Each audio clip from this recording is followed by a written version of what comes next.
Coffee and convo, y'all. Let's get it.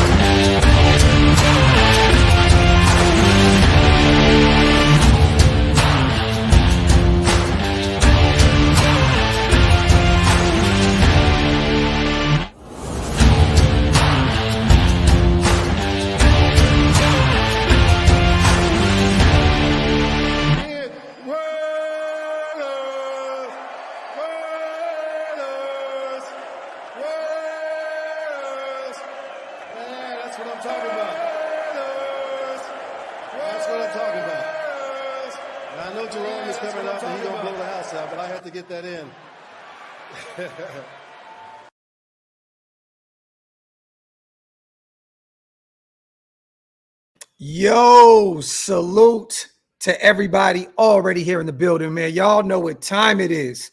Welcome to the latest installment of Coffee and Convo. I am your host, Graphk Raider, man. Salute to the greatest chat in YouTube history. I see Raider C-Dub. I see Mark, LV Goldie, Bean, Outlaw, Raider Ryan, all my people, LV Maximus, man, one of the my fathers in here, my brother Devontae Adams, been bad. James, Sarah, salute to everybody here. As always, I appreciate you guys. You guys could be anywhere in the world, but you chose to be right here with me in this very moment. Salute, salute, salute. I see my brother East Coast Gridiron here in the building as well. My brother, I'm looking forward to that Tommy Eichenberg film breakdown with you and our brother Big Mike this week as well. And salute, sis. I see, the resident, sis of the channel, Elite Med Staffing as well in the chat. You guys do me a favor. Y'all know the rules.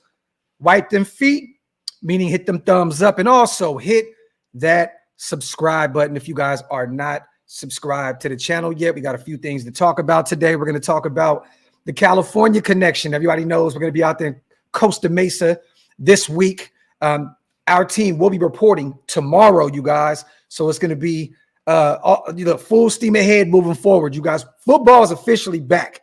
Our guys are reporting tomorrow. I believe Antonio Pierce will be having a press conference tomorrow live from California. So stay tuned for that as well. We're going to talk about that. We're going to talk about how ESPN is hating on our Las Vegas Raiders. When will the hate stop?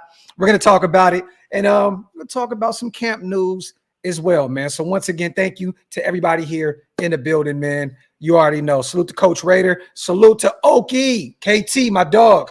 I'll let you know. I'll definitely let you know. I've been busy this past week. Today is officially my twin boy's birthday. You know what I mean? So hold on real quick, y'all. Boom. Today's my son's birthday. Salute to my sons, Elijah and Jaden.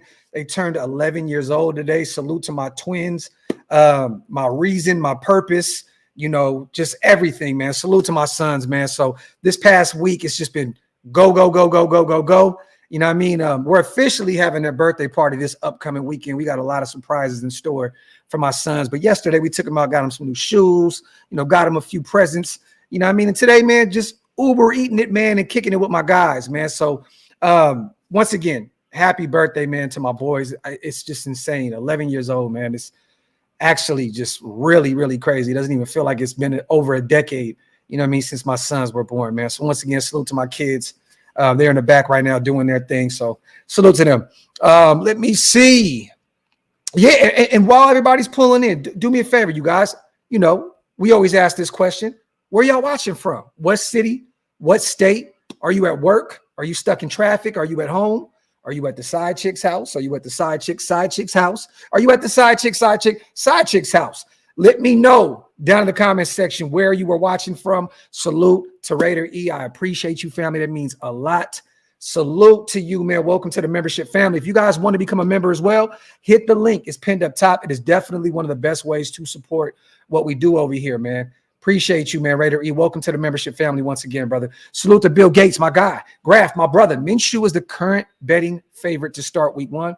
Thoughts? That depends on where that's coming from because, all signs are that it's Aiden O'Connell's job. You know what I mean? The pads have not come on yet, so look, they're going to be out there. They were out there working the kinks out in that new system under Luke Getsy. You know what I mean? So we didn't really hear a lot of great things about Minshew during that brief stint out there at OTAs. But I want to know where you're hearing this from, because I'm going to be honest with you. Everyone is saying that Aiden O'Connell is clear-cut the number one guy right now. I mean, Devontae said that he's going to bat for him. I've heard from beat writers and local guys out there that's very close to the situation saying that it's Aiden's job to lose. So I'll say this. Everything depends on Aiden. If he goes out there and continues to build on what he did last year, if he continues to build on, what he's done this offseason, getting his body right, building that rapport with his receivers at local parks out there, throwing the ball around with Trey Tucker and all those other guys. You know what I mean? It's up to Aiden O'Connell. I don't think it's really a Minshew thing. You know what I mean? Minshew can go out there and ball out. I think it all depends on what Aiden O'Connell looks like, going into camp. So if I had to be a betting man, I'm pushing all my chips in, and I'm saying that Aiden O'Connell is definitely going to win the job. So that's just me personally. Yeah, man, Federal, crazy, bro. Crazy, right? Crazy. Salute to my city. Sacktown's in the building. Canada. I see Oakland's in the building. Seattle, Indiana. Man, we are all over the place, man. Salute to the nation, man, the greatest nation in the NFL, man, in sports, period. Let me see. Get your questions in as well, you guys. Let's have some fun on this Coffee and Convo. For those who are new to this segment, this is your guys' show. This is all about you guys. We'll talk about a few things, but you guys get your questions in. If you guys want to talk about camp, you guys want to talk about some battles, you want to talk about some articles that may have been put out about our team, just put it down in the comment section. I'm going to try and get as much commentary from you guys as I can. So and salute to Chris, man, at my house that I own, first-time homeowner. Salute to you, man. That is a beautiful, beautiful thing, brother, man. Congratulations on that, man. Huge milestone, big achievement, my brother. Salute to you, man. Let me see. Yes. And coach, salute to you, man. My Sacramento brethren right here. Let's talk about this right here, you guys. Let's start right here. I wanted to start with the whole California Chargers Rams thing, but we already getting directed there. Salute to Coach Adrian, my guy in the building. I don't know if you guys seen this, but ESPN put out a list, okay? And I'm going to read this off of the Sporting News. Salute to Mike Moridis. I think I probably butchered his name, but I'm going to read this verbatim, you guys. Nobody is saying the Las Vegas Raiders are primed to put together a Super Bowl run at some point in the next few years. I got to disagree with that. But the team is in a good spot, at least to be competitive moving forward. While the quarterback situation remains a concern, the Raiders have a better roster situation overall than a lot of other teams when it comes to their outlook in the next few years. Knowing that, it's shocking to see that ESPN placed Vegas dead last in its future NFL power rankings. Stunningly, ESPN also ranked the Raiders' overall roster minus the quarterback situation at 31st. That is insane with Devontae and Max Crosby and Christian Wilkins. Like, it's absolutely insane to see that they would rank us at 31st, especially with the nice little run that we went on last year and knowing that we're probably going to have a top 5, top 10 at worst defense this upcoming season. The outlet also ranked the Raiders quarterback situation as the worst in the league. Hello, New York Giants, and the coaching and front office at number 29 and number 28, respectfully. I don't know how that is respectfully, but they have Tom Telesco rated as one of the, lower bottom general managers, and they have our guy, Antonio Pierce, in year 2, officially year 1, realistically, with the interim, removed from his title, as one of the worst ranked head coaches in the NFL as well. It's certainly fair to question the new coaching staff and general manager, so we don't go crazy over that.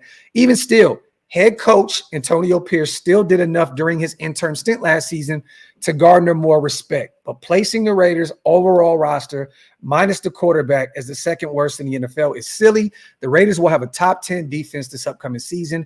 That should be good enough for a higher ranking in and of itself. And combined with the talent Las Vegas has on the offensive side of the ball, that should further help the Raiders secure a higher spot on the ESPN rankings. Nasty work here, you guys. At the end of the day, we have to go out there and show and prove, right? We have to show that, we're not the bottom tier teams. We don't belong in that space with the likes of the Carolina Panthers, potentially the Arizona Cardinals this upcoming season. There's other teams that are worse than us. The thing that's nasty, you guys, is this, right? They rank us at the bottom of these quarterback rankings. I like that the writer brought up Daniel Jones. I think that Daniel Jones is actually a pretty good quarterback. I think he's been in a bad situation for a while. They didn't really have too many receiving, options out there. The offensive line has been terrible. You know what I mean? So we'll see where they are in terms of Daniel Jones and them moving forward with the Giants. But you look at the Carolina Panthers last year, their rookie quarterback had a terrible year last year. You look at the Minnesota Vikings right now, you guys. J.J. McCarthy was drafted. It looks as though Sam Darnold may be the starter out there in Minnesota. Please tell me that can't be a better quarterback situation than having Aiden O'Connell coming off of that end stretch of last year where he had, 9 touchdowns and no picks. Then you look at some of these other situations across the board. I mean, look at the Denver Broncos. I mean, look at them. Look at their quarterback situation. I'm not saying that I don't like their rook, that they brought in, but I mean, come on, man. I mean, we have to say that Aiden is a lot more proven than him, right? He at least has some NFL, had some success in the NFL last year, and he's had some reps at the NFL level. And we could go across the board with a shit ton of other teams. I mean, no knock to Derek Carr in DC. I think that DC is he can still be a mid-level quarterback at this point in his career, but they struggled on the offensive side of the ball out there in New Orleans last year. You know what I'm saying? I mean, we can go down the list of teams right now. I mean, what is Geno Smith going to look like this season in Seattle? New coaching staff, new turnaround. I don't understand how they can put us at the bottom of the barrel with some of the success that Aiden O'Connell had. I'm hoping that Aiden uses this as fuel moving forward. And once again, you guys, Anthony Richardson, he looked okay last year. Then he went out. I believe, he had an injury, I believe, to his shoulder, missed the rest of the season. Gardner Minshew came in and won them a few ball games. But this is nasty. This is nasty, you guys. I mean, I can see if you want to put Aiden somewhere in that 20 range, 20 to, let's just say even the 20 to 25 range. Cool, respectfully, because he has a lot that he has to go out there and prove, to the NFL media, to us as a fan base, to everybody. But to have him ranked at the bottom of the barrel, that is insane. You know what I'm saying? And you put Antonio Pierce at the bottom with head coaching. I mean, look at some of these terrible head coaching situations around the league. AP has some success when we let go of Josh McDaniels last year. The defense climbed up the rankings week in and week out with him and Patrick Graham, running shop. So I don't get it. You know what I'm saying? Tom Telesco, he came in here year one. Yeah, he hasn't, had a ton of success as of recent memory, but, he put together some pretty good teams out there with the Chargers. So that to have these guys ranked, at pretty much at the bottom in their respective fields, it's just nasty work, man. It's nasty work. And I seen this, a bunch of people were sending me these rankings and I was just like, you got to be kidding me, dude. Like, but, once again, ESPN and all these other national media outlets, they're going to do this because people like me, people like you guys are going to give them the clicks, and then we're going to have outrage, and then we give them more views and we put more eyes on these nasty, nasty articles that these guys put together. But what do you guys think about this, man? They have us pretty much ranked at the bottom, roster-wise, quarterback-wise, head coach, GM, and so on and so forth. So it is what it is. It is what it is. We just got to go out there and show and prove, you guys. But once again, ESPN, shit's all over our franchise. And once again, we got to go out there, man, and put the NFL on notice and show and prove and let them know that, they have all this shit wrong. They have it wrong. It's up to us to prove that. Salute to my brother, man, Jason Hunter in the building. What up, y'all? One of the My Fathers himself is in the building. Salute to my guy. Yeah, and LT, we know this, right? ESPN and media, what they hate is usual. I get it. I understand. But, they definitely like to pick on us, Chris. Because they know we're very passionate about our fan base, about our team. They know the fan base is always going to, pick apart these articles. And like I said before, give them more legs, so to speak, with this shit that they spew into the universe, man. You know what I mean? Salute to Raider Reaper, my guy on the $2 holla, man. Please, Aiden, just win at least 10 games. Yeah, man. If Aiden goes out there and helps this team win 10 games, I think we're looking at a playoff appearance. I do. I think that this defense is going to carry us a lot. I think the defense is really going to turn up the latter part of the year, when you start hitting those cold, more winter games and you're facing teams that have to run the football because we know, the colder it gets, the weather, the climate changes and all this good stuff. You got to be able to run the football. Got to be able to run the football. And I think that's when the defense is going to take full control of this season. But I'm just hoping the offense starts off the season with a bang. That would set the tone, you guys. We all hear about this defense, we all know Max, we all know, Christian Wilkins, we all know Malcolm Kuntz is slowly but surely taking that, he'll be a star here soon. He's going to put the NFL on notice here shortly. We know Spillane year 2 in Graham's system is going to look even better than what he did last year. So I think Jack Jones is going to be a superstar this upcoming season. He's very, very comfortable in Graham's system. He's very comfortable with his coach, Antonio Pierce, leading the way. We can all lean on this defense. We've been doing that. But I think that we're not giving this offense enough credit. I do believe that, Zeus is going to run the football effectively for us. I think that Alex Madison can be a really good running back too. And then you got Amir and you have Dylan Laube as those third down backs that can still come in and help keep Zeus and Alex Madison fresh. And once again, you have to keep an eye on those two guys. They can break for big plays any given rep. And then, we can go across the board with Devontae and, Jacoby being one of the most underrated wide receiver 2s in the league, and Trey Tucker ready to take his ascension this upcoming season. And I think this O-line is going to be better than what a lot of people assume it's going to be. I'm a huge Thayer Mumford supporter. I think he's going to be a phenomenal right tackle for us moving forward, especially in the run game, you guys. He ranked pretty well according to PFF last year, pretty good in the run game. So I think that he's going to be one of those guys that's going to be a blessing in disguise for us this upcoming season at right tackle. And we already know what Jackson Powers Johnson can do when healthy. And hopefully, he's ready to go week 1, because I think he's going to be a guy that's going to be one of the ones. Andre James is going to be better with James Craig and Luke Getsy calling the shots. And we already know what we have in Colton Miller, a fringe all-pro left tackle that doesn't get, the love and respect that he deserves. You know what I'm saying? And then I think that Parham as well at right guard is going to look phenomenal for us this upcoming season, returning to his natural position where he played at Memphis. So I think that the offense, we need to start fast this upcoming season. We got the Chargers, they're still trying to figure it all out. Their defense struggled mightily last year. I think that Harbaugh is going to find a way to fix that. He has a great defensive mind, but it's going to take some time for them to gel and figure that thing out.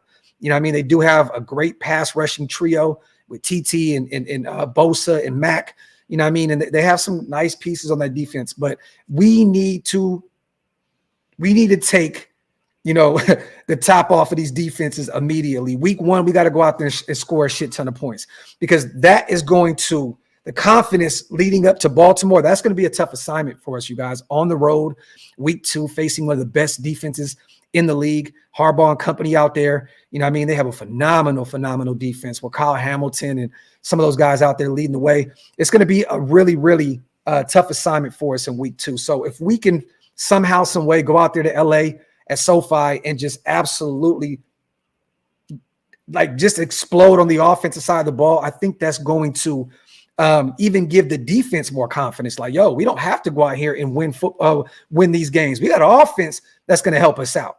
You know what I'm saying? So we need to start fast. We need to start fresh. We got to go out there and continue to build. 63 points last year against the Chargers, right? It's time to do that again. And I'm not saying 63 is a possibility. I mean, it is, but we need to go out there and put a 30-plus piece, on these Chargers, man. Go out there and show. Aiden needs to go out there and show I'm not one of the bottom-ranked quarterbacks. You know what I'm saying?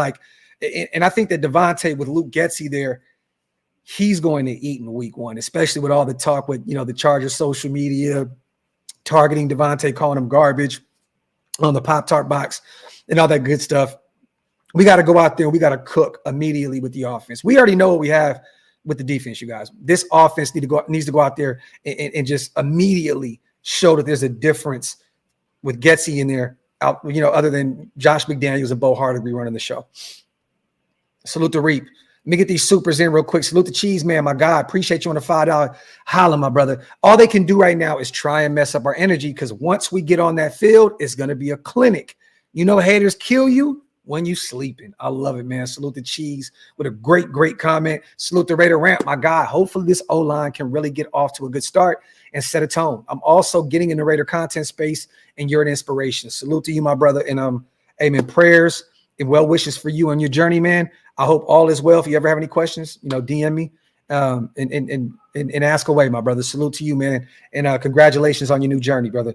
And yeah, I definitely agree with you. This O-line needs to start off. They need to set the tone early, definitely, in the run game, in the passing game, all across the board. And I think that James Craig is going to have these guys ready to go in his second stint with the Raiders. I do.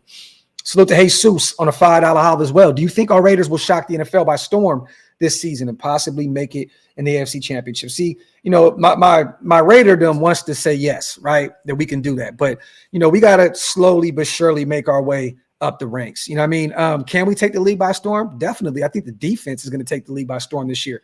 I think that they're going to help massively, in the standings this upcoming season. The offense has to play its part, right? The AFC Championship, that's a lot to ask for. This upcoming season, man, I would be happy with, a playoff berth, whether it's wild card or just outright winning one of those spots and potentially winning a game. It's been forever since we won a playoff game.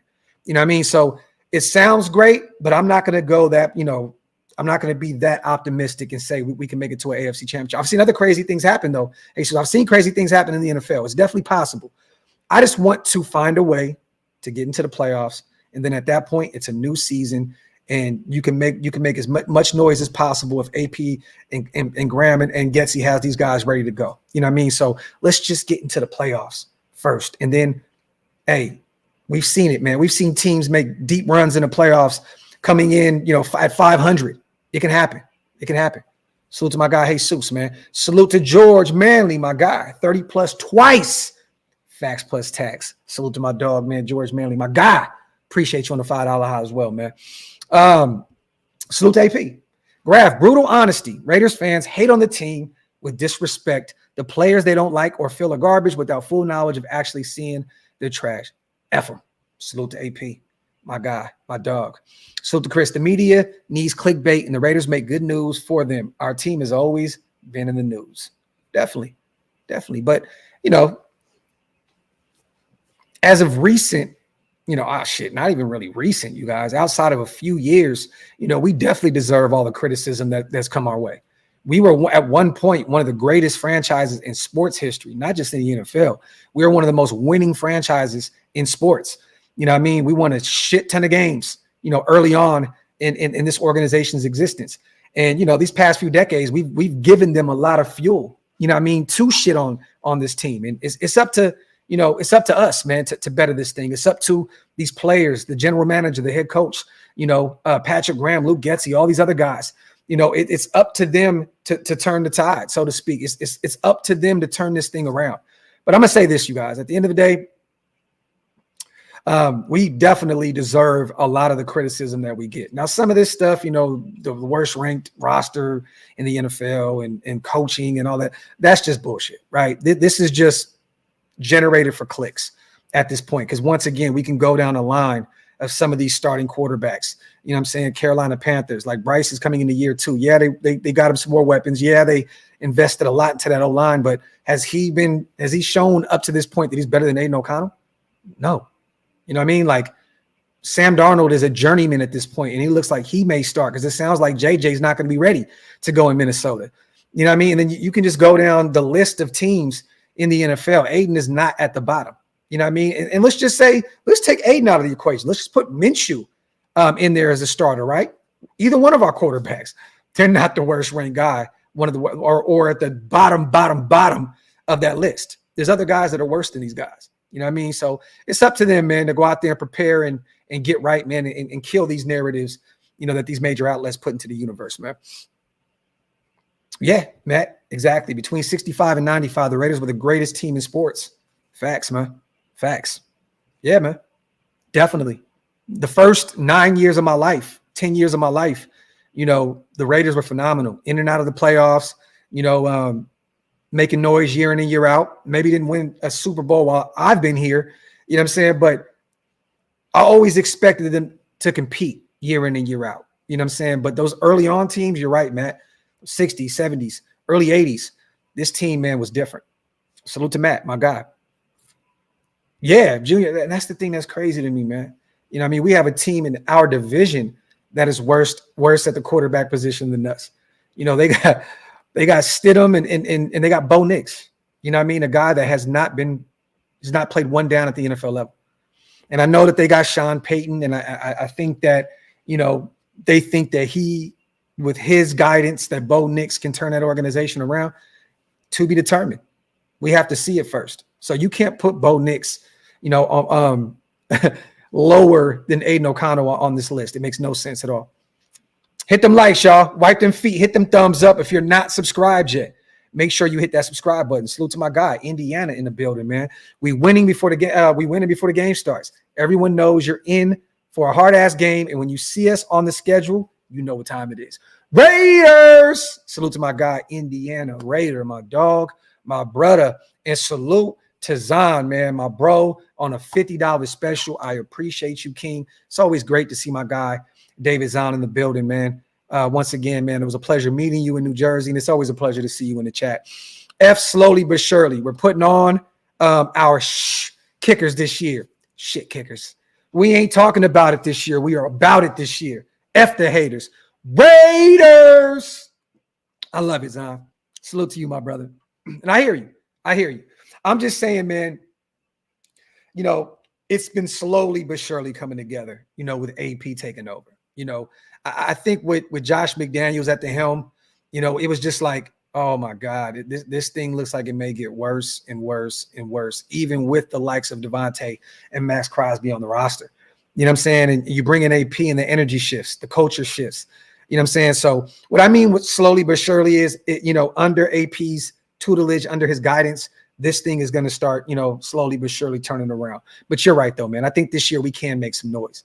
You know what I mean? Definitely, man. And I'm excited for week one. I think we're going to go out there and absolutely cook the Bolts, man, in their place out there in Los Angeles, California, man. Salute to my guy on a $50 special. Did you guys see, speaking of the Bolts, our Raiders, this is CBS Sports, salute to them. Raiders facing multiple training camp restrictions after Rams and Chargers decide to force obscure NFL rule. So everyone knows, you guys, that, you know, the Cowboys have been practicing in Oxnard in California, Southern California, for years. But they were practicing out there before the Rams. You know, at the point the Rams were in St. Louis, the Chargers were still in San Diego. So it didn't disrupt what they had going on. So this rule does not apply to the Dallas Cowboys, you guys. I'm going to put that, you know, out there into the universe immediately, because I know some people are like, well, why the Cowboys? Why do they not have to live up to the same rules? You know, why do these rules not apply to them? They were there before the Rams and the Chargers were back in that area. Okay, so there's a reason for it. But, you know, once again, the Rams and the Chargers make sure that this thing won't go as smoothly as we want it to in Costa Mesa. Raider fans won't be able to attend any camp practices due to an obscure NFL rule. Salute to John Breach. On the article, the Raiders have decided to hit the road for training camp this year. But if you're a fan of the team, you probably shouldn't plan on following them to their new location. The Raiders will be in the Los Angeles area for training camp, and although the team is extremely popular there, fans won't be able to attend any camp practices due to an obscure NFL rule. According to league policy, the Raiders' decision to hold training camp near LA means they're essentially infringing on the home territory of both the Rams and Chargers. And because of that, they're facing a few restrictions. Not only are fans banned mostly, but the team isn't even allowed to advertise the fact that they're going to be in Los Angeles. Also, the Raiders are not allowed to invite any local media from the LA area. The team will invite a few season ticket holders and several VIPs to attend practice during their 18-day stay, but pretty much everyone else is going to be shut out. Every club has an exclusive home territory extending 75 miles in all directions from the exterior corporate borders of the city for which it holds a franchise. If another club holds its preseason training camp within that exclusive territory, then it cannot be marketed locally. The policy states via ESPN.com. The Raiders are holding camp in Costa Mesa, California, which is about 40 miles from downtown Los Angeles. The rookies have already reported to camp, and veterans will be joining them on Tuesday. The Chargers and Rams could have given the Raiders permission to promote their trip to LA, but the two teams blocked that from happening, according to Raiders owner Mark Davis. And at this point, changing the location of training camp is not an option. That's where we're having camp. But the Chargers and Rams have the ability to block us from promoting. It's fine, Davis told ESPN.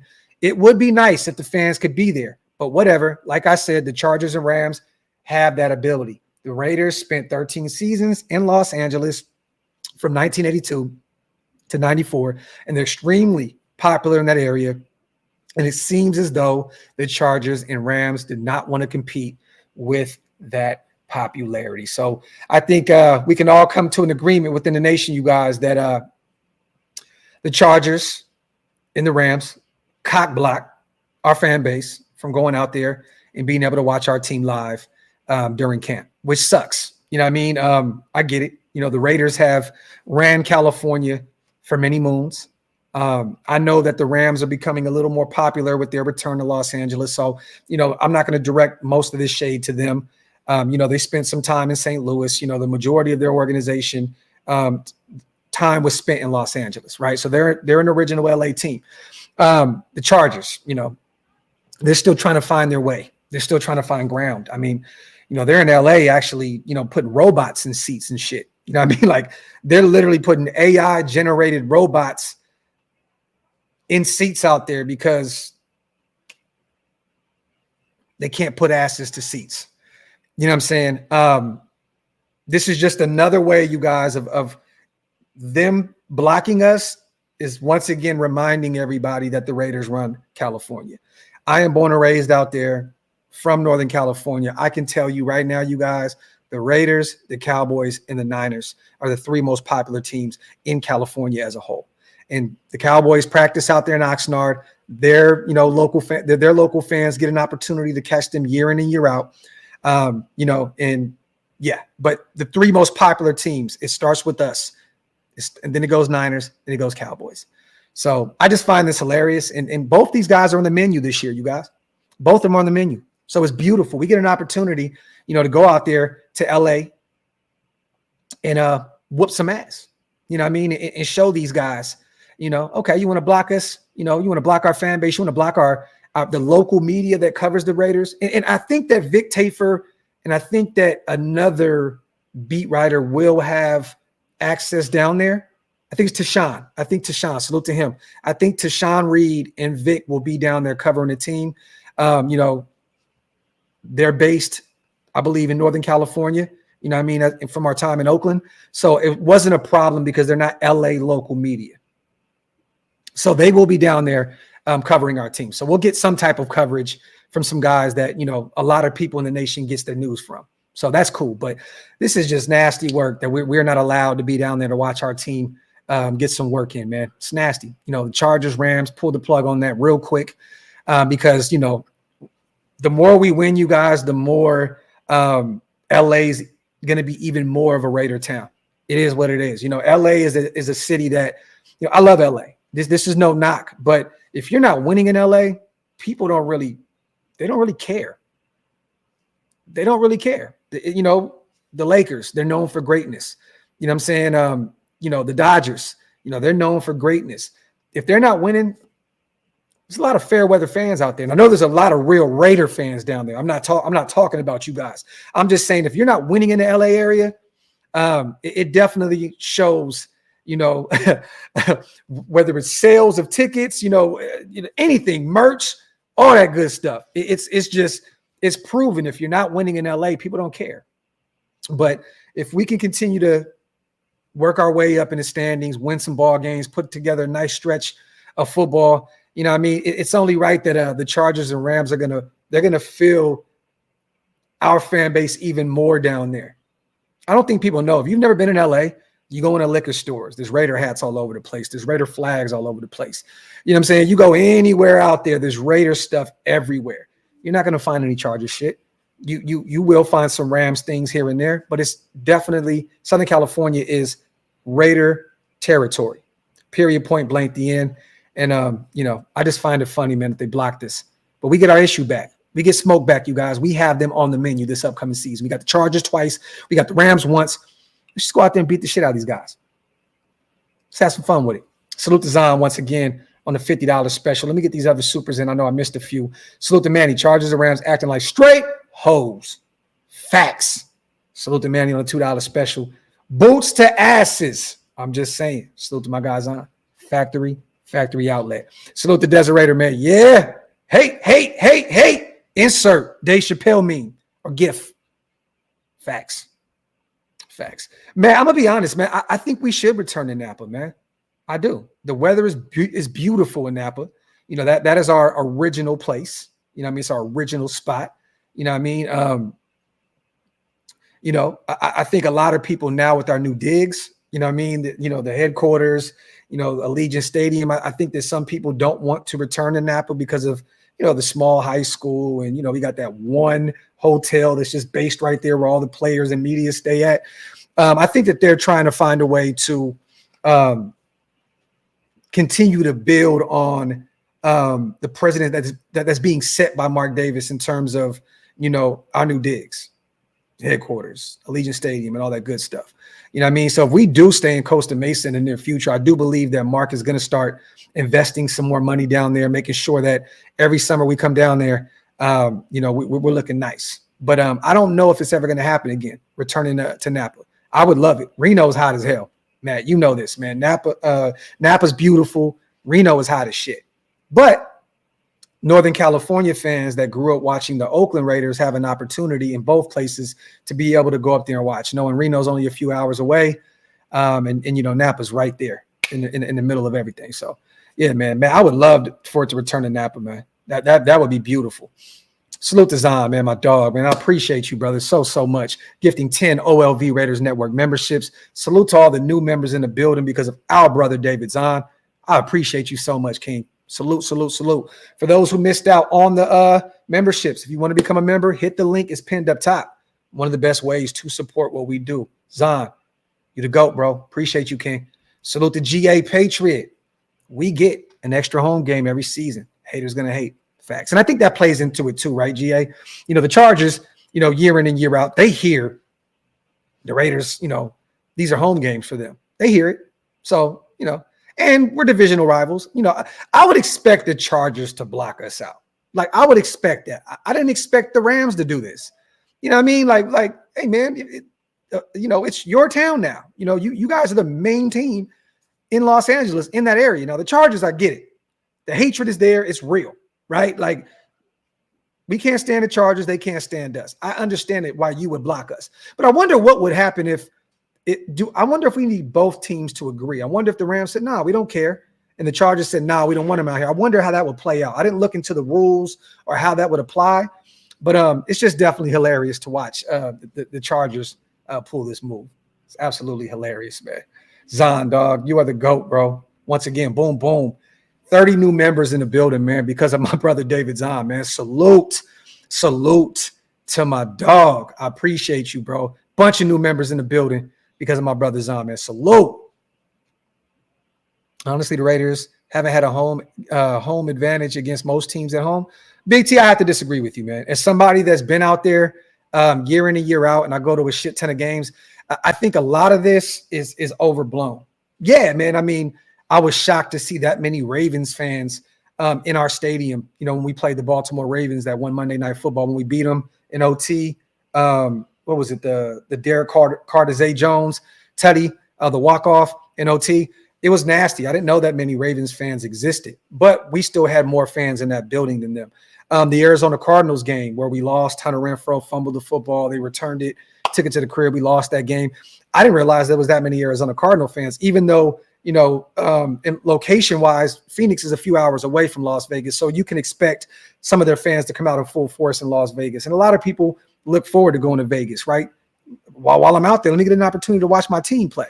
But I think that's being very overblown. Now, some games like the Niners, when you see that sea of red out there, it's nasty work. But once again, they have a major fan base. And a lot of our fan base has been, priced out.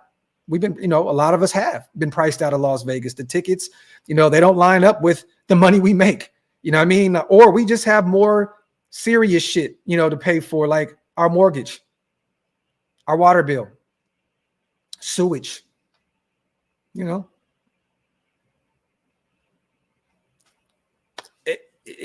some of us just got priced out immediately. You know what I mean? But I think in time, when you win more ball games, more fans will come out. You know what I mean? More people start putting money aside when we start getting back to our winning ways. And, you know, and they'll start going back out there to watch this team win. At the end of the day, you guys, man, it's difficult to pay for $1,000 room, a $500 flight, $1,000+ tickets. It's nasty work. Some people gotta, you know, save that up all year long. It's bad. It's tough. It's bad. Y'all need to hold me accountable, man. The other day, me and Wasted did a live, right? And I caught myself already saying it 2 or 3 times. I need you guys to remind me, okay? Salute to Jimmy Ryan, my dog in the building. I appreciate you on becoming a member. If you hear me say at the end of the day, I need y'all to put like gun emojis or something in the chat. Remind me, okay? Because I've been getting my Josh McDaniels on. But mine is end of the day now. It's nasty work out here. It is nasty work out here, you guys. Hold me accountable. If you hear me say at the end of the day, put them guns in the comment section, man, and let me know that I'm shooting recklessly. Rams and Chargers, you have been put on notice. Facts. Salute to Ben, my guy. Appreciate you, brother. Salute to James. We should hold training camp in San Diego, which we own too. Now that would be absolutely hilarious, James. I would love that, bro. Why not? We ran San Diego too. Why not? That would be funny. But I do believe that the Chargers, I don't know if they still have some type of stake because of the proximity of where they are between LA and San Diego. I'd have to look into that as well. I don't know if that's even possible if we went down there, but that would be the best response in the best trollish way possible if we somehow, some way went down to San Diego. That'd be funny, man. But I think Costa Mesa is a great spot. I think if they can figure out a way to get our fans involved at some point, I think this is a massive W for our franchise, man. You know what I mean? Because we hear it year in and year out about, oh, the Raiders aren't, you know, California anymore and so on and so forth. Man, we will always be California. So to see us out there at Costa Mesa, getting our work in, I love it, man. It's nostalgic. When I was born, you know, I grew up a Los Angeles Raider fan. Most of the years when I finally kind of realized what was going on with football, it was Los Angeles Raiders. I grew up a Los Angeles Raider fan. You know what I mean? So it's great to see us return home in a sense. Zahn, my dog, is out here tweaking. Salute to my guy, man. I appreciate you, brother. My dog, Zahn, is losing his mind today. Salute to my guy, man. Salute to the 20 new members in the building because of David Zahn. And once again, if you guys missed out on those 20, hit the link up top. Become a member, man. And, you know, at the end of the day.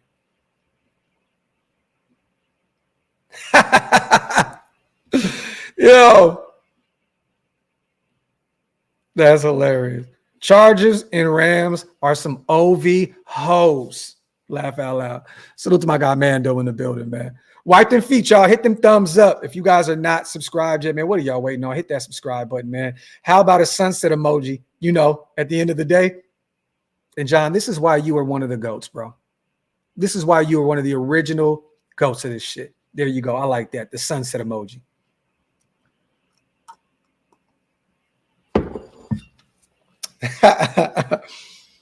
Yeah, man, I'm old, man. I'm definitely old. Definitely.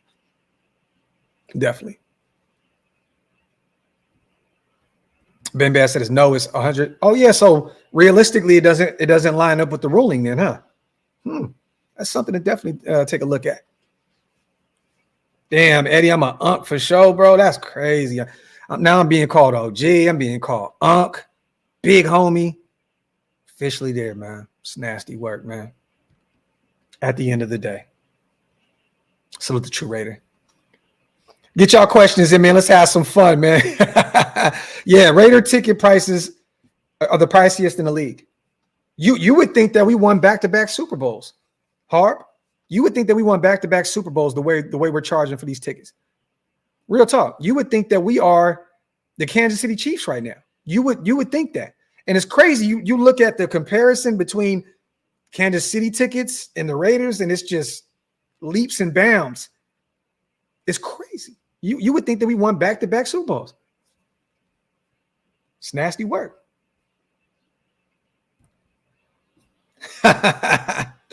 TT. Salute to Sky Ray. I appreciate you on the $2 special. Showing love from Mississippi Graphk. Thank you so much on the $2 holla. Real talk. Now, I seen this, Cardo. I seen it, but I don't really know. I've seen everybody kind of going talking about it. I didn't really let me look this up while we're live. I stopped looking at him. You know what I mean? Like I'm kind of sick of listening to his bullshit about the Raiders, but I didn't really hear what he said. Let me see. Sports media bashes Raider Nation organization with ignorant argument. Okay, let me see what he said. Salute to everybody here in the building as well. While you're at it, wipe them feet, y'all hit them thumbs up. Whether or not that is the case, at the end of the day, it may have just not been the right fit. This is coming from Sports Illustrated. Doesn't mean the organization it's all on. Well, it doesn't mean that it's all an organization. Sports media personality Colin Cowherd, however, seems to think it's different. So this is what he said. It always makes me happy when I see somebody that works really, really hard.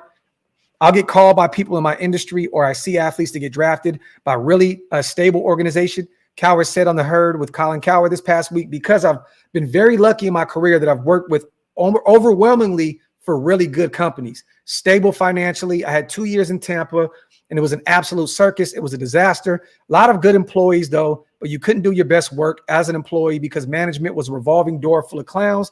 There's only so much you can do. People I worked with were great. The reporters were great, and the anchors were great, and the producers were great, and the people at the desk were great. And that's the Raiders.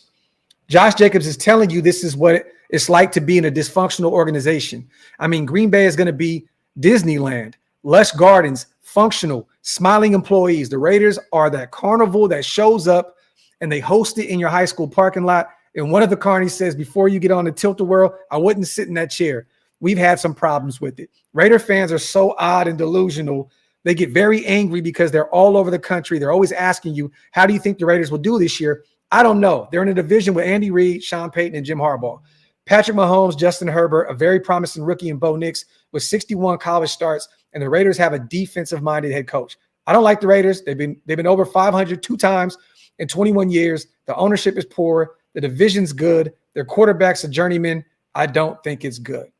Shit.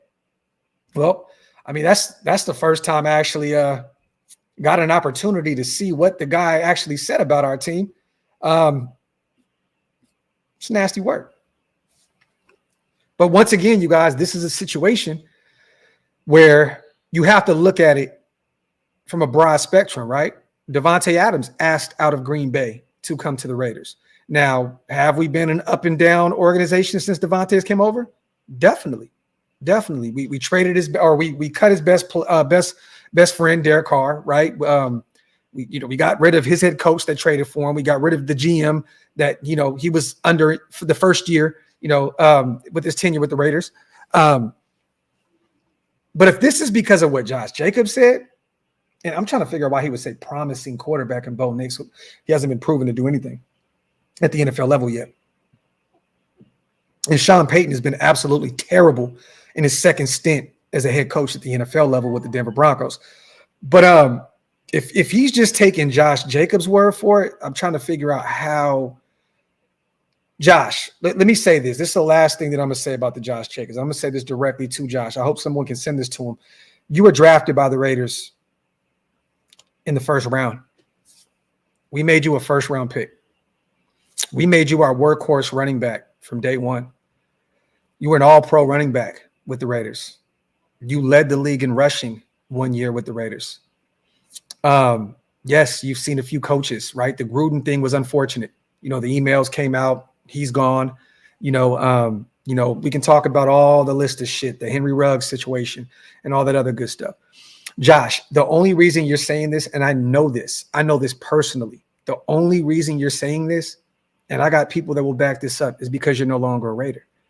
You wanted to be a Raider. You wanted to retire a Raider. The only reason you're calling this organization dysfunctional is because you're no longer here, because Tom Telesco didn't want to pay you what you asked for. And he didn't want to give you a few other things that you asked for if you took a pay cut, i.e. moving up to get a quarterback. At the end of the day, man, we love you, Josh. Once a Raider, always a Raider. But this just sounds like the bitter ex that just always focuses on the toxic shit and not the good shit. Josh Jacobs, you were an all-pro leading rusher with the Las Vegas Raiders. You were a captain with the Raiders. Our head coach said that you are the heart and soul of this team. I'm trying to figure out, yeah, we had some things that happened. I mean, look at the Kansas City Chiefs. They got guys that are getting cut left and right, going to prison, running away from car accidents with guns in the car, right? we got these guys out there. We got a kicker that is saying some wild shit in the media that's catching all kind of backlash for it. We're not the only team that goes through this shit. A lot of teams go through this shit, but we're the Raiders, so everybody wants to pick at us. Josh, if you were still in the building, you would not be saying any of this shit. You'd be happy to be a Raider. Once again, I will say this for the 999th time. You said it to me in my face, and I have my brother Fingers back me up on this. I can have Hammer back me up on this. I want to be here. This is my team. This is my city. You said that to me in VIP, in our section, in the Win Club, at the Pro Bowl. Graphk, this is my team. I want to be here. It's my city. So at the end of the day, man, let's clean this shit up, right? You're no longer here. You still want to be here. That's the reason why you're going out here and shitting on this team. Just stop being the bitter ex. You know what I'm saying? Like, you know, we're gonna be happy when you come back at the end of your career and retire a Raider, because it's gonna happen.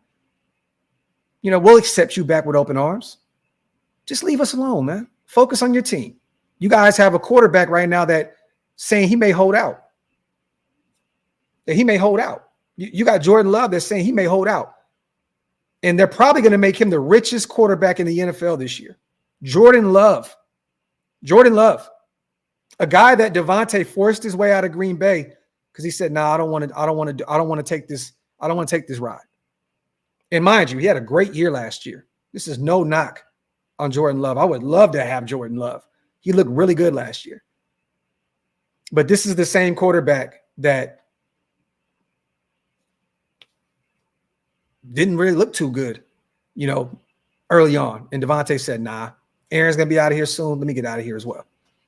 So we got to stop that shit. And to be honest with you guys, man, Green Bay, there's nothing to do out there. It's no knock on Green Bay. It's no knock on Wisconsin. I love everybody out there, but you can get in more trouble in Las Vegas.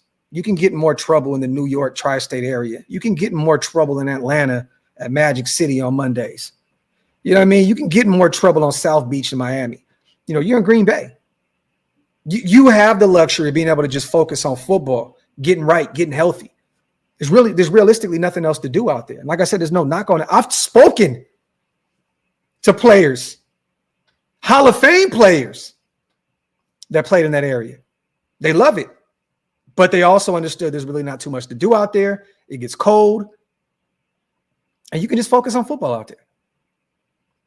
So, you know, Josh, man, just focus on your new team, man. Just focus on your new team. Focus on being a Packer. You know what I'm saying? And we're going to do our Raider Dougie over here. You know what I mean? But anything that Colin Cowherd says, you guys, I take that shit with a grain of salt, because once again, he is one of the guys that knows how to push our buttons. He's just another Skip Bayless, you know, another guy that will say some outlandish shit because he knows that we have a massive fan base that absolutely is head over heels in love with this team. So he's just going to play into it. So, you know, that's nasty work from him, man. It is what it is. Whatever. But if you have to down us to big up your platform or big up yourself, I don't want nothing to do with you anyway. You know what I mean? I'm not even going to give him the time of day, man. You know, salute to him. Get your money, man. Get your money doing what you do. It's nasty work out here. Salute to Joe. Laugh my ass off. Cowherd definitely got bullied and got his high school in high school love taken by a Raider fan. Also, Josh Jacobs sounded like a girl we swiped left on Tinder and now acting like he's too good for us. Laugh out loud. That's fucking hilarious. Salute to Joe on a $10 special, man. I appreciate you, man. It's hilarious. But you're right. You're right. This is exactly what it is. It's exactly what it is. And once again, Joe, the funny thing is, year in and year out, he changes his tune with us a lot. I've seen him talk really good about the Raiders. We can win back-to-back weeks, and oh man, I knew they would do this, and I knew they would do that. It's easy to beat up on us in the offseason. Let's just go out there, man, week one, and just start putting these guys on notice.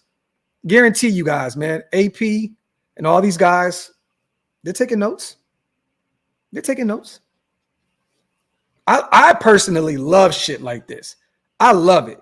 Like, I want to tell anybody out there that trolls my platform or does videos on me to try and get clicks and do other stuff. I love it.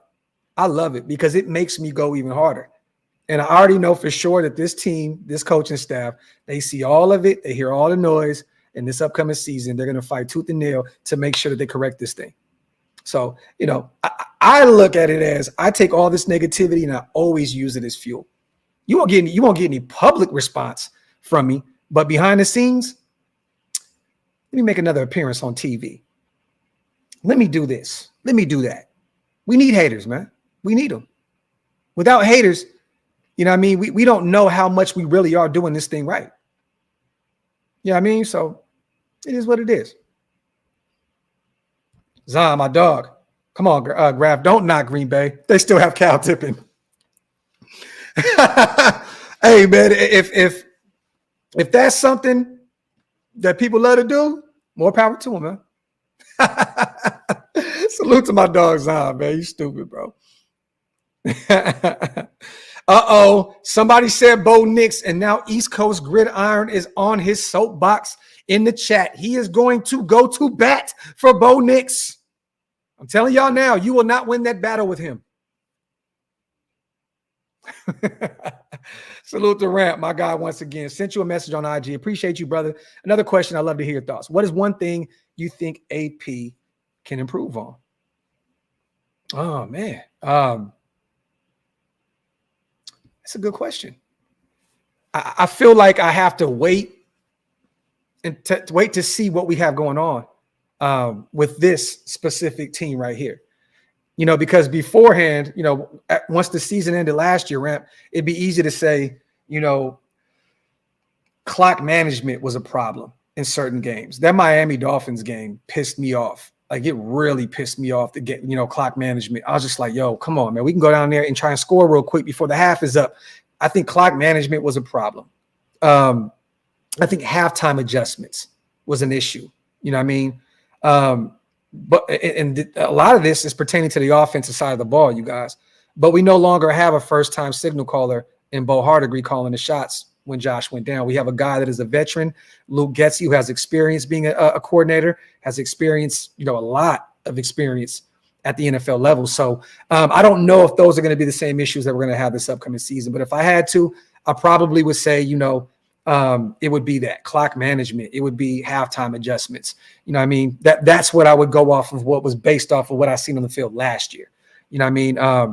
Yeah, Spider Mac as well. Yeah, the fourth down play calling, shit like that, definitely. But, you have to earn trust as a quarterback, right? And I think last year they already threw Aiden into the fire, to be the guy once, Hoyer was proven not to be the dude. We watched him in the Chicago game, absolutely shit the bed. When we seen Jimmy G wasn't going to be the guy, he was still dealing with that injury, but he's just not a good quarterback at all. I think, now with Aiden being able to earn some of these guys' trust and some of that stuff, I think that we're going to see a difference. And, just the play calling in general with Luke Getsy calling the shots is going to be completely different. So we'll see. But, yeah, that was a great question, Ramp. Me personally, I would go with those two, though. I would say, clock management, which was very discouraging last year. I'm like, dude, we got to figure this shit out. Like, what are we doing? And, halftime adjustments. We got to make the proper, changes in that third quarter because, great teams like Andy Reid, man, that's his bread and butter. Hey, he'll allow you to go up on him at the half. Just know this. In the third and fourth, they're gonna find a way to come out with a victory. That's what great coaches do. They can go into the half down a little and say, hey, we're still playing our game, y'all. Now we're going to make the proper adjustments. We see what looks they're going with, and we're going to change this up. And now it's full speed ahead. You know what I mean? So, but that Miami game, man, that was very, very discouraging because it was such a winnable game on the road.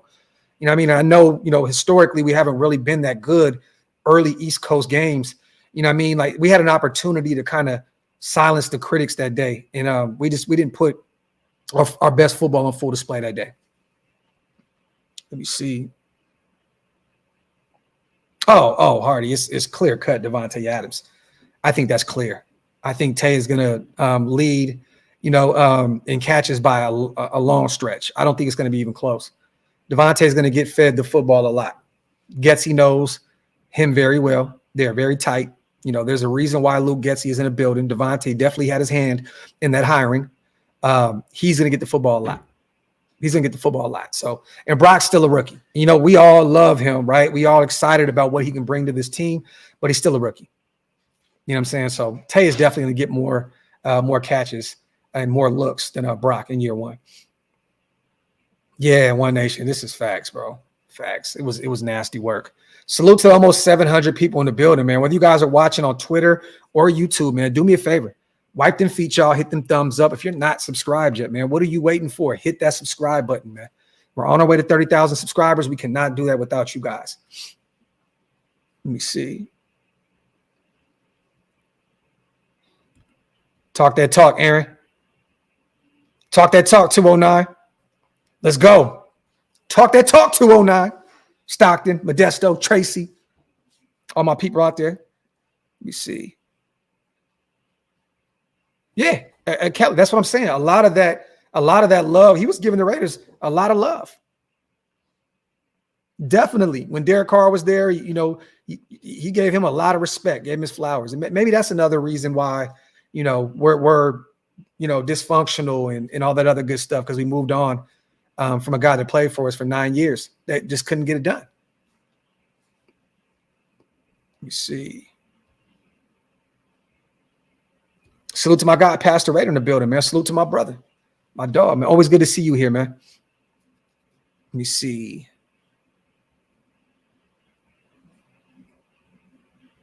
Yeah, it was that pick, right, Watts? Was that pick was it the pick in the end zone that wrapped that up? Let me see. A balanced attack, Axe. A balanced attack. Run the football to set up the passing game. That's what you got to do. You got to run the football effectively to set up the passing game. If you want to stay ahead of the chains, you have to have a balanced attack. Run the football down defensive throats and set up the passing game. I think that's the best way to stay ahead of the chains. Run the football to set up the passing game. Salute to C. Gabe Go, my dog. How do you feel about our linebacker room? If Spill has to miss some time, is it a big deal? It will be a big deal. I mean, Spill is one of them ones, a leader in the locker room, a captain. It definitely would hurt us if he went down, and God forbid that happens. But I think we kind of drafted a younger version of him in Tommy Eichenberg. You know what I mean? So I don't know where his development will be in year one. I'm already hearing really good things behind the scenes about Tommy Eichenberg. Some of the rooks told me that at OTAs, Tommy was out there killing it. So, but I like our linebacker room. I don't think that it's one of the weaker rooms that we have. I actually like the linebacker room. I think Divine Diablo has to have a big year for us, though. If that unit's going to be successful, Divine has to show up and show out. But I like Luke Masterson a lot. I do. I like Luke Masterson. I think he's going to be even better this upcoming season. I love Tommy Eichenberg. You guys know, if you watch this show during the draft process, I had Tommy damn near on every one of my draft boards. Every time we did mock drafts, I took Tommy Eichenberg. So I'm excited to see what he can do this upcoming season as well. But I like our linebacker room. I'm not in love with the room, but I like it. I like it. I mean, the only way you can fall in love with a linebacker room, Seagate, go, is if you have a Fred Warner on your roster, right? If you have one of those top linebackers in your room, then it's like, oh man, I love this room. But I like it a lot. I'm not in love with the room, you know what I mean? But I like that room a lot. I'm in love with our defensive line. And guess who is going to benefit the most from that defensive line? Our second unit of our defense, which is the linebackers. You know what I'm saying? So I think that this linebacking group is going to be even better this upcoming season with the addition of Christian Wilkins, a guy that can play the run and get to the quarterback. You know what I mean? So we're in for a ride this year, man. We're going to have some fun. Salute to Joe, my guy. Once again, crazy how there's more hate for the Raiders moving on from DC than there was for the Donkeys moving on from Russ, with heavy financial loss, by the way. Well, I mean, it makes sense, Joe. We're the Raiders first and foremost, so the hate follows us everywhere. But also, DC had, 9 years? Well, almost 10 seasons with us. Russ was only there for a year or 2 years. So there was really no connection with the Broncos. We know Russ as a Seattle Seahawk, right? And we know Derek Carr, and we'll always know Derek Carr as a Raider. Whether Oakland Raider, Las Vegas Raider, it doesn't matter. So I think that there's more hate for that because of it, right? Like, they realized quick, fast, and in a hurry in Denver, the Russ show wasn't going to work out there, so they moved on. With us, Derek Carr was a career Raider up until last season. So I get why, there's more hate for that. It makes all the sense in the world. They said, okay, quick. It's not going to work with Russ in Denver. Let's move on. With us, year in and year out, we were still trying to make it work, still trying to build around DC, trading for Devontae Adams, his best friend, one of the best guys in best wide receivers in the league. You know what I mean? So it makes sense. I understand that thought process of them hating on us more about DC than the Broncos situation with Russ. Even though you are right with that heavy financial loss, the money, the guaranteed money, the draft picks, all that they moved on from. But hey, man, more power to him. More power to him. Let me see. Yeah, definitely in his prime. And it's funny, Watts, I'm seeing all these, articles dropping about Wilkins, being, he's going to be a bust, with the Raiders and so on and so forth. It's absolutely insane to me that people are saying that. The guy had 9.5 sacks last year with Miami. That defensive line was beat up and battered last year in Miami. They were losing edge rushers, in a lot. You know what I'm saying? Bradley Chubb hurt. All these guys were in and out of the rotation, in and out of the lineup, and he still had a phenomenal year for the Miami Dolphins. This is why it's just so funny to me to see some of these outlets just say shit, just to say shit. It's like, how? Like, Christian Wilkins had a phenomenal year last year. And if you look at him compared to a lot of the other defensive tackles in the league, this is a top 5, at minimum, top 7 defensive tackle in this league. I mean, you can always, if you want, put the Dexter Lawrence, and those type of guys, the Chris Jones in front of him. That's cool. But this is a top ranked defensive tackle that can get to the passer and play the runner at a high clip. East Coast, I like that, man. Salute to my guy. Who's your favorite preseason matchup that you think will help your team? Well, you know what? I'm going to go with the first game, which is Minnesota. You know what I mean? I know it's going to be vanilla. East Coast, we know this, right? You're not going to really see these guys scheme away the first preseason game. But I'm interested to see what some of these rookies look like week 1. You know what I mean? The first game in August against the Minnesota Vikings on the road. I want to see, what that defense, because last year, look, Minnesota has a really good defensive coordinator. They lost a few guys, rest in peace, to Kyrie Jackson. You know what I'm saying? They still got a pretty good defense. They lost Daniil Hunter, but they drafted a few guys that I'm interested to see what they can do out there in Minnesota as well. So I'm going to go with the first game just because of the excitement. I want to see what J.J. McCarthy looks like out there. I want to see Aiden and Minshew get some reps. Maybe we see Anthony Brown out there. Maybe we see a few reps from Bradley as well. But yeah, I'm going to go with the first week. And it'd be easy to say the Niners game because that's our Bay Area division, Bay Area rival, and so on and so forth. We got do we have the Cowboys too? I think you got the Cowboys as well.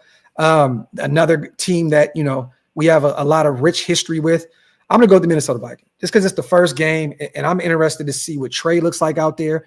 I want to see what Dylan Laube looks like out there, getting some reps at the running back position. I want to see what Sincere McCormick, my guy, looks like out there, getting some burn. So week one, Minnesota Vikings. Another guy, man, D, that a lot of people aren't talking about, Amari Gaynor. Another linebacker that we took out of North Carolina as a UDFA. It's going to be interesting to see him out there with Amari Burney and some of these other young guys.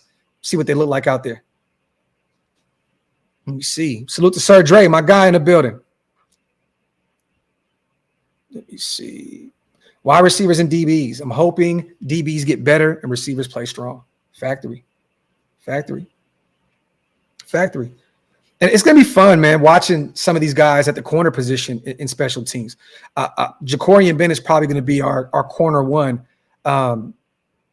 during, the preseason. It's going to be fun to see what D. Rich looks like in year one, getting some reps out there at the cornerback position. I'm hearing really good things about MJ Devonshire, another guy, 7th rounder out of Pitt that I think is going to make this roster.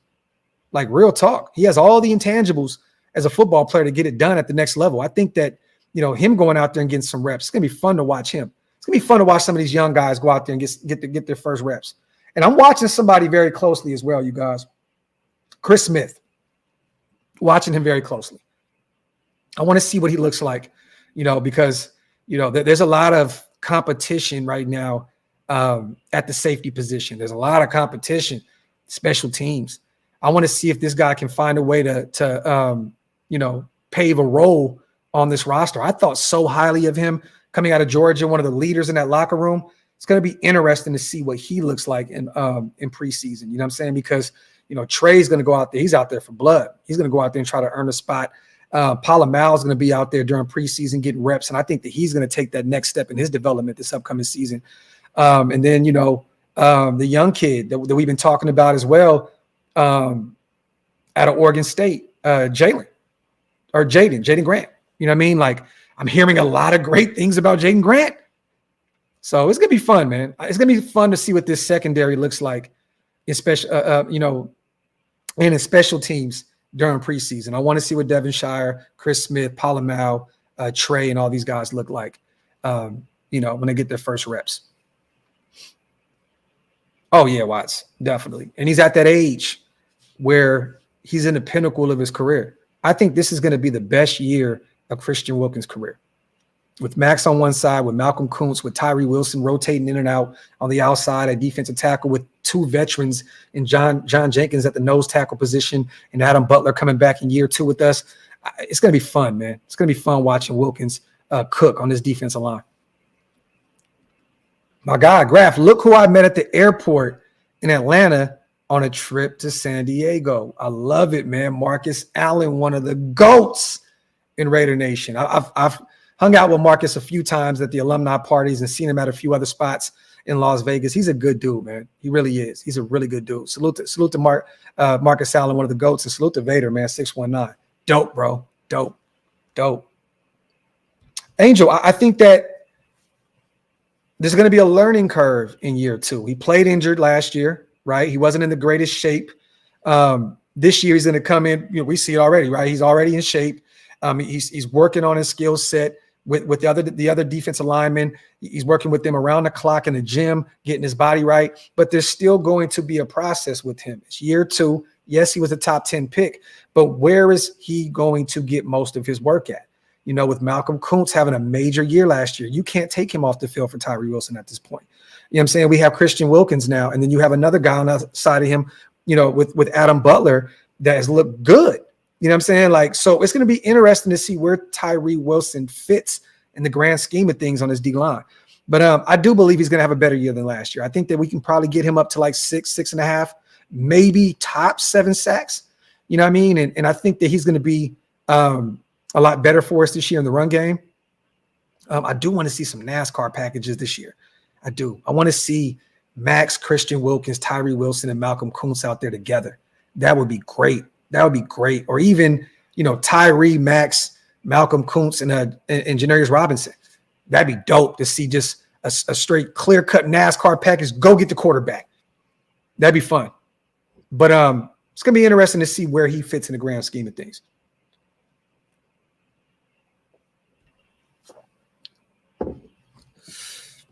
What position group do you think we need to improve on? It's got to be the corner room. Love Jack Jones. I think he's going to be a superstar this year.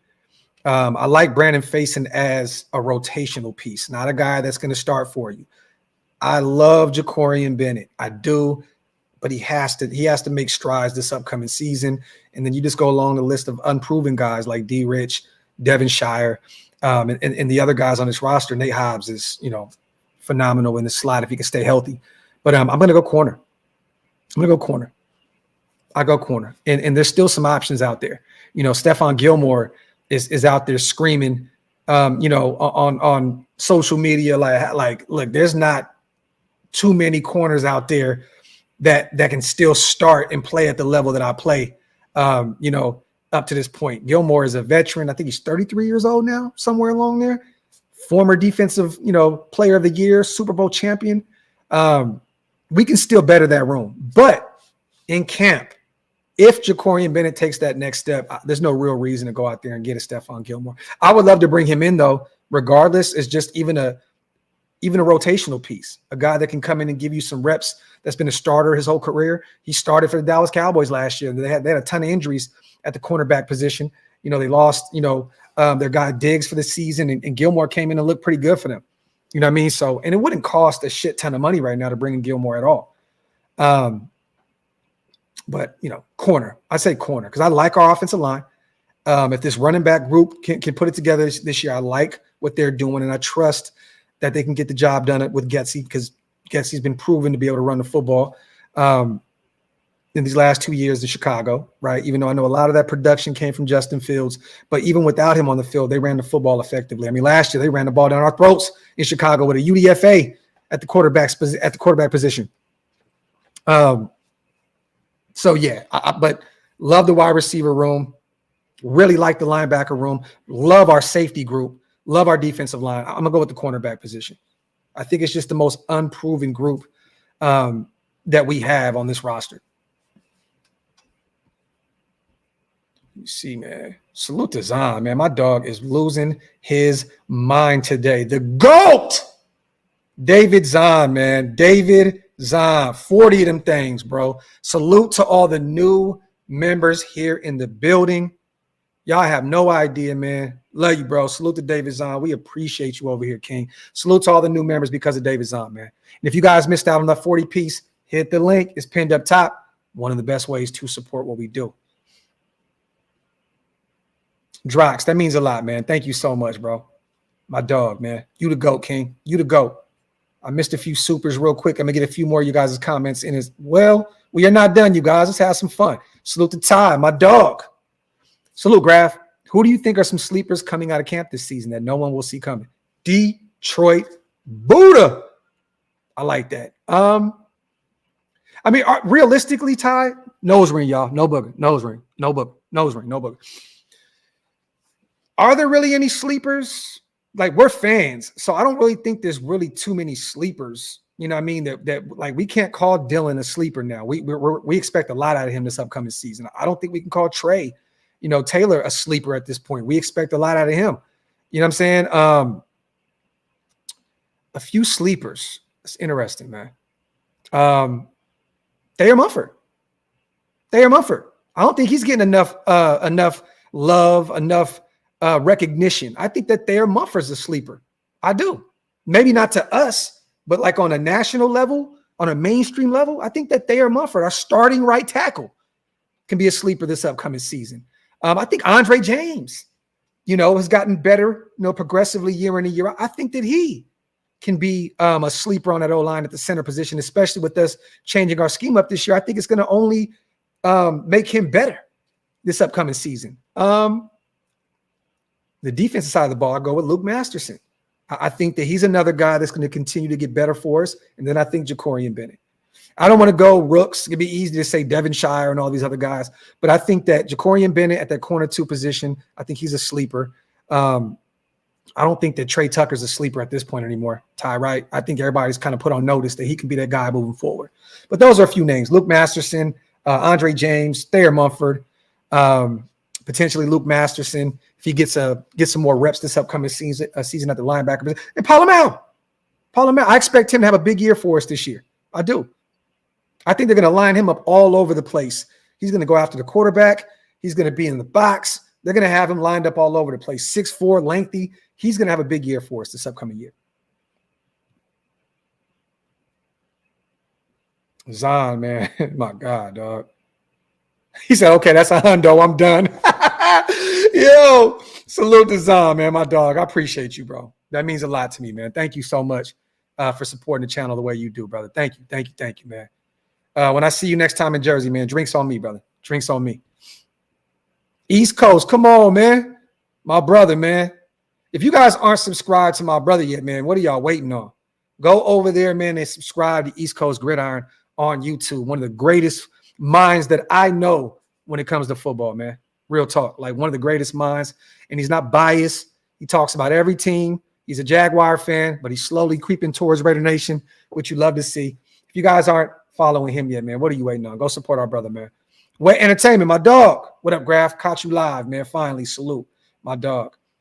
No, Renegade, I'm good. I don't want anything to do with Howard at this point. I think it's another distraction, and I want nothing to do with that. I don't. Salvador, I like that, Graphk. Don't forget Woo Governor, sleeper, UDFA. Maybe. And I'm gonna link up with him when I get to Vegas. He's been in the studio a lot with my brother, L Fingers, man. Him and Jack been in the studio a lot with Fingers. So y'all don't know that Woo actually raps, and he's actually good. You know what I mean? So it's gonna be fun seeing what he looks like in preseason as well. I need to reach out to him and get him on the show. I think I need to get Woo on. That'd be fun. But you know, I think that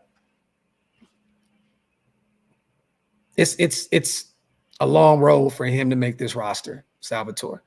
I don't want to disrespect Woo. I think he has the talent to make a 53-man roster, but I just don't know how deep this team is. I don't know if Woo's going to make this roster. You know what I mean? Now, if we can place him on the practice squad and let him develop slowly but surely, I'm good with that. But I think at this point, I'm leaning towards Woo getting on the practice squad and allowing these guys to develop him in the right way.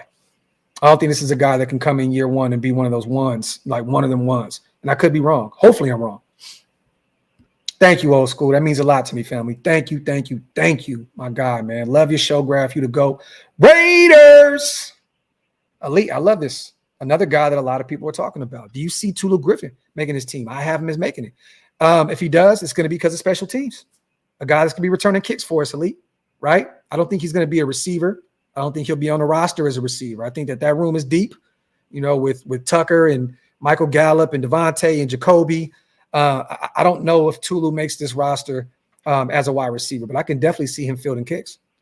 I think he could be one of the ones. I don't want to see Trey Tucker out there because I don't want him to get hurt. So this could be a guy that could potentially come in and return kicks. Maybe even Dylan returning some kicks. But I see Tulu, if he does make this roster, being more of a special teams guy. Let me see. Yeah, I would definitely, Huey. I would definitely bring in Gilmore. I would love to bring him in a proven locker room leader, a proven starter, a guy that's still playing at a pretty high level at his age. Definitely. I love that, Axe. I love that. And you are right. Overlooked fact. The Raiders were winning by playing mistake-free football. Biggest difference under AP. Speak on it. This is facts. From penalties to turnovers. At the end of that year, the year last year, Aiden wasn't turning the football over. You know what I'm saying? We weren't coughing up the ball. You know what I'm saying? We weren't giving opposing offenses more opportunities to score on us. That's right. Real talk. You are definitely right. Disciplined. Definitely a lot more discipline under AP. Renfro has not been picked up, no, Matt, at all. He's not been picked up. And, you know, I think it's in large part of, you know, the injuries. I don't think he's been the same since a few of those hits. You know what I mean? And it sucks because we all love Hunter Renfro. We expected him to be one of those next major slot guys that can potentially be just a Raider for life. I think a lot of us were expecting him to do great things. I just think that the injuries have piled up. I think that other teams are looking at that and saying, I don't know. He started to cough the football up a lot. You know what I mean? So that's probably the reason why he hasn't been picked up, but he hasn't been yet. But camp's coming around. Injuries occur. Hunter's going to get a job. He's going to get a job somewhere. I mean, it's going to be a lot less money than what's getting paid by us, but he'll find a job at some point. Oh, Watts, I'm not saying he didn't, but at 33 years old, I would expect him to lose a step. I don't think that he is the same player he once was at all, because if he was, he wouldn't be still in the streets in free agency. So I agree with you, brother, but at the end of the day, he's still a serviceable cornerback right now at the NFL level. He can be your corner two, or he can be a guy that can rotate in and out and help give you a 1 and 2 a breather here and there. But yeah, I mean, I mean, he's getting up there in age. Definitely lost a step or two. See, Coach, I can see that. I can see that. I can definitely see that. That'd be nasty. That'd be nasty. At that point, it'd be personal. It's like personal, right? Are you going to the Chiefs? Yeah, Sarah, those concussions definitely really hurt him. Facts.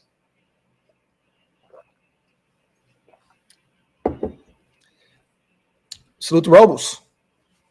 Who's your top rookie you're excited to see how they do? Now, I'm going to sound biased. Because these guys are friends of mine now. We were actually talking in the group chat yesterday. I was telling them, man, like, yo, it's real now. It's real now. I said, you guys have fun at camp. I said, you guys have to just go out there, play ball, play your game. It's Trey and it's Dylan. You know, a little biased. I can't lie to you guys. I'm a little biased. You know, those are really good human beings, and I like those guys. And it's a blessing to call those guys friends moving forward. So I'm gonna go with Dylan, and I'm gonna go with Trey. It'd be easy to say Jackson Powers, right? Because that was my guy in this draft. Like, I wanted Jackson Powers Johnson to be a Raider. It's easy to say Brock Bowers, first round guy.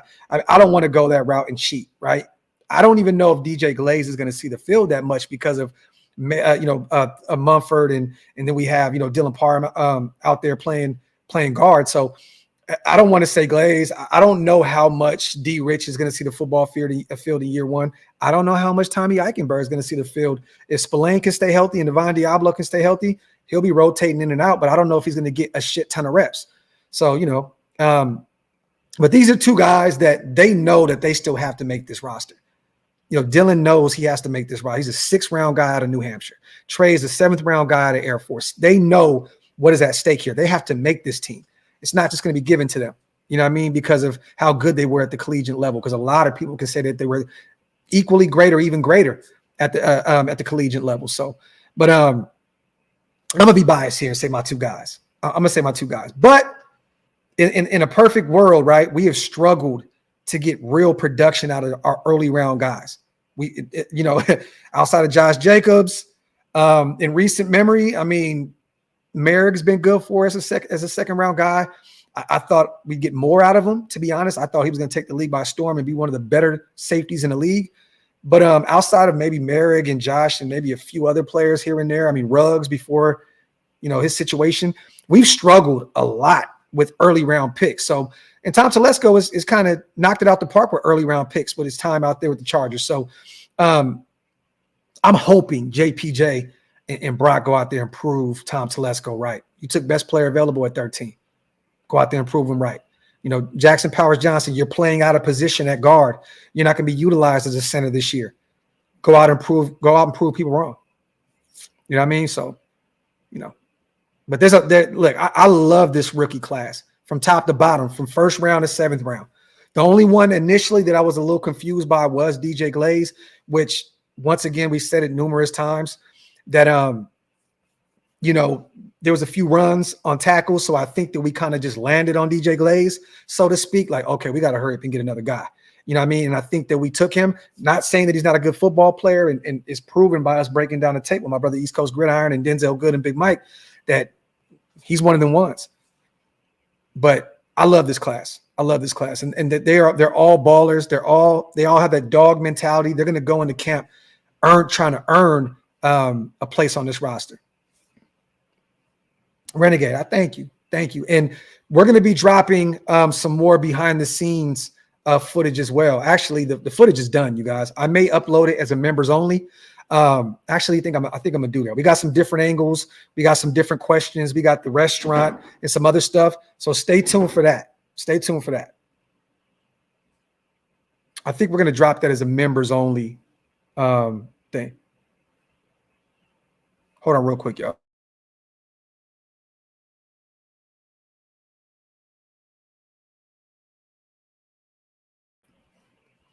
The Glazinator. Salute to Axe. Graphk becoming a football content GOAT, not just Raider content. Salute to you, Axe. Thank you so much. Indiana, I think he'll be on soon. Stu has just been doing the family thing. Stu's been doing the family thing. He'll be back during the season. He'll be back. You know what I'm saying? But I didn't cuss anybody out. I think I heard my dog trying to get out of my room, and I was asking them because she was like beating on the door. I said, "What the hell's going on?" But Mondo, I think I'm gonna upload it as a members only. The angles and everything, it looks phenomenal, you guys. Like, we did a live stream with Trey. That's the one you guys got to see. If you can see the clips cleaned up, like zooming in, zooming out, the shit that we did with this is legendary. Salute to my brother Ant. He did a phenomenal job on that interview. So I think I'm gonna upload it as members only.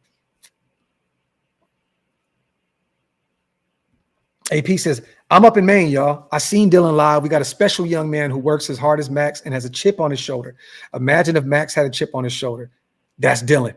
Gonna be exciting. Salute to my guy, AP. Let me see. Get a few more questions in, y'all, before we get out of here. We talked about the nasty ESPN rankings. We'll get that out of here. We talked about Colin Cowher Hoaz. We'll go ahead and get that out of here. Boom. We talked about the Raiders facing multiple training camp restrictions because of the Chargers Hoaz and the Rams. Get that out of here. Get a few more questions in, y'all. Let me see. Brock is going to give us a lot of yards after the catch. He is out X this season. And I think you mean X factor, Niles. And I agree with you. I think that he's going to be a major X factor for us this upcoming season. Definitely agree with you. He's going to be lining up all over the place. In the slot, H-back, on the outside, he's going to be all over the place. Let me see. Yeah, I got to see Dylan at the Senior Bowl and interview him. Yeah, he was my favorite. You definitely spoke highly of Dylan, East Coast. This is facts. Salute to Can't Get Right, my dog. The Graphk and Wasted, or the Wasted and Graphk show. However you like to slice it. And we'll be live again this week as well, you guys. Me and my brother will definitely pull back up and do our show. I think he'll probably end up doing a live, if not tonight, tomorrow. So stay tuned for that as well. You'll see Wasted back soon. Let me see. This is facts, Ty. This is facts. Chargers don't have a fan base at all, though.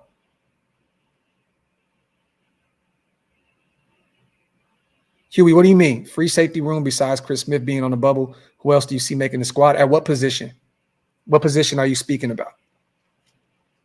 Because we did a 53-man roster show, I think, a few weeks ago. So, Hugh, if you want to get it out, if you want to see who we had making this roster, double back, brother, and go check out the show. We did a projection for this 53-man roster. My dog, Ridge back. Yeah.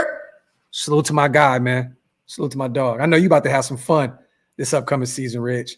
Salute to my guy. Oh, Huey says that's safety. I have Trey making the team, but I think he's going to be more of a special teams guy in year one. He said himself. Palomal is going to make this roster. Trayvon Mayer is going to make this roster. Marcus Epps will be here. Those are my four guys. And then you keep an eye on Jaden Grant. Keep an eye on Jaden Grant, another guy that I'm hearing really, really good things about. From top to bottom of the roster, a lot of people were speaking very highly of the UDFA out of Oregon State. So keep an eye on him. I love Chris Smith, but it's sounding like he may be on the bubble of making this roster. Let's see. Tay, Brock, and Jacoby will be yak monster. This is facts. Facts. I'm excited to see Tay in the slot a lot of the time this year, you guys. Like, I want to see him move around. Like, I think he's going to get a lot of his bread and butter in the slot. They're going to line him up all over the place this year. If anyone knows how to unlock Devontae Adams, it's probably going to be Luke Getsy. If the quarterback can get on the same page as Devontae this upcoming year, I think we're in for a ride, because I think Getsy knows exactly how to play Devontae, where to put him. You know, I mean, I think this is going to be a fun year to watch Devontae Adams. Yeah, Brandon, don't tell me to stop the talks about Ayuk for Tay, because I don't entertain that shit. So you ain't got to say stop the trade talks with me, bro. I didn't mention anything about Brandon Ayuk in a trade with Tay. I think that's the stupidest shit in the world to be put into the universe, me personally. This isn't the NBA, you guys. It's not this player. You trade this player for this player. That rarely happens in the NFL.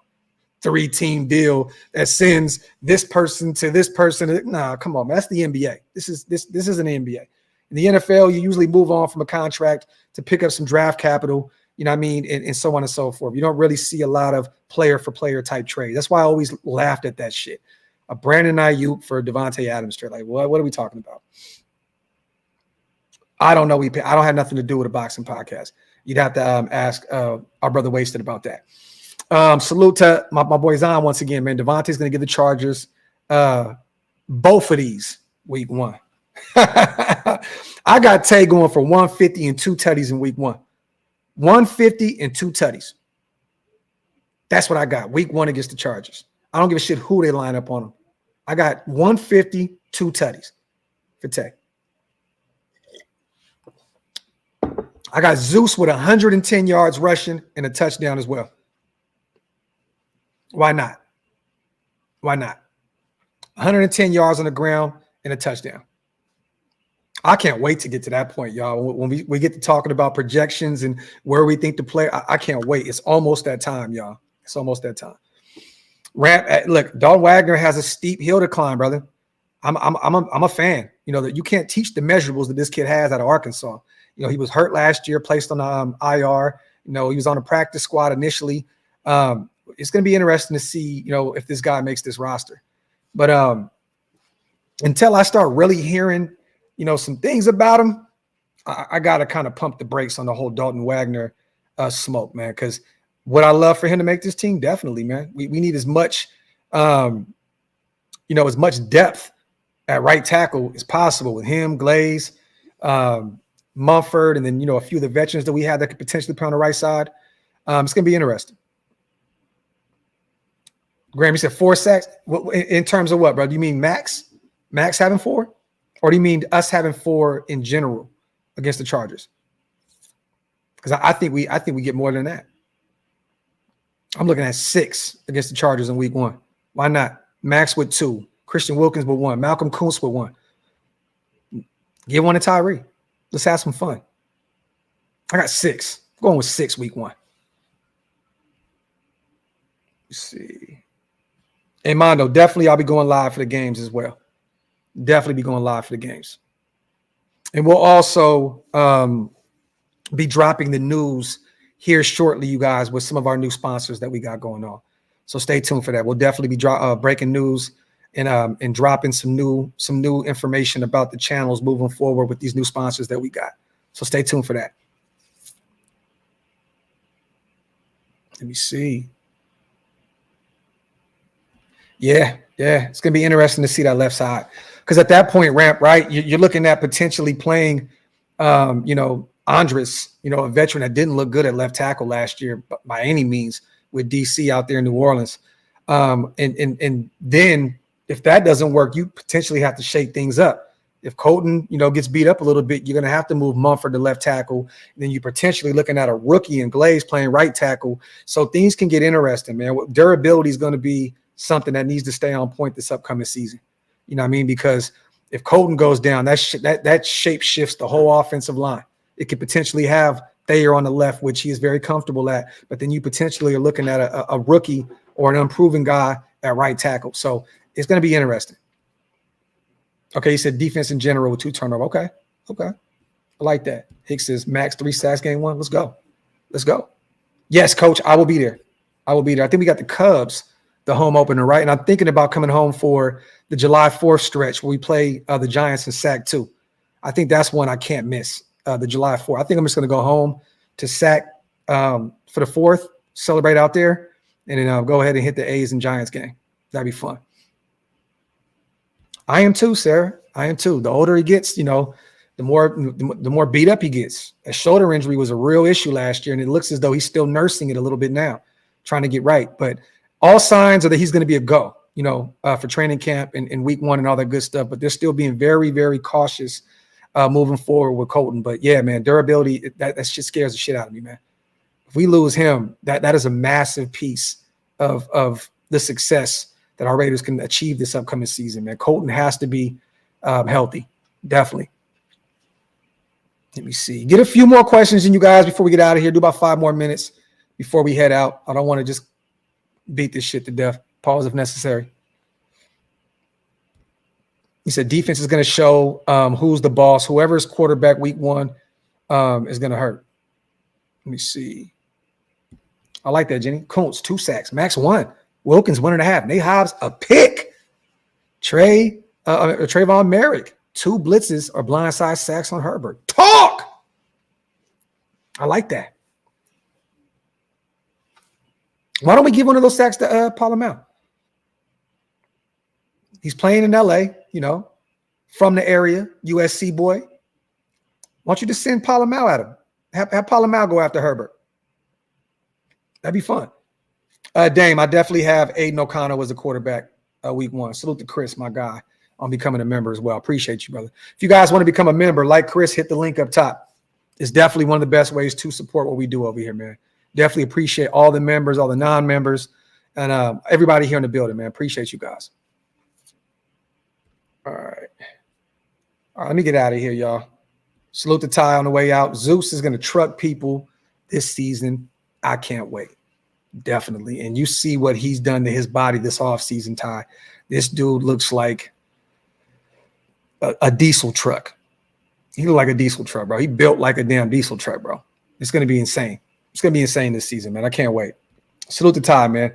Other than that, though, y'all, I love you guys, man. I appreciate you guys as always. I'm going to go spend my son's birthday with them. Once again, happy birthday, 11th birthday to my twin boys. I'm going to go spend some time with them for the rest of the day. We'll be back tomorrow, y'all. Definitely be back. Hold on real quick. I'm live, man. I'm quite right back. My wife FaceTiming me while I'm live. But F is sacks for everybody. No Diddy. I love it. That's the best way to head out. But other than that, y'all, once again, wipe them feet, y'all. Hit them thumbs up. Hit that subscribe button if you're not subscribed. And thank you to everybody who helped me put on a great show. I thought it was a great show because of y'all. Salute to you guys. And we are out. Love y'all. Wow.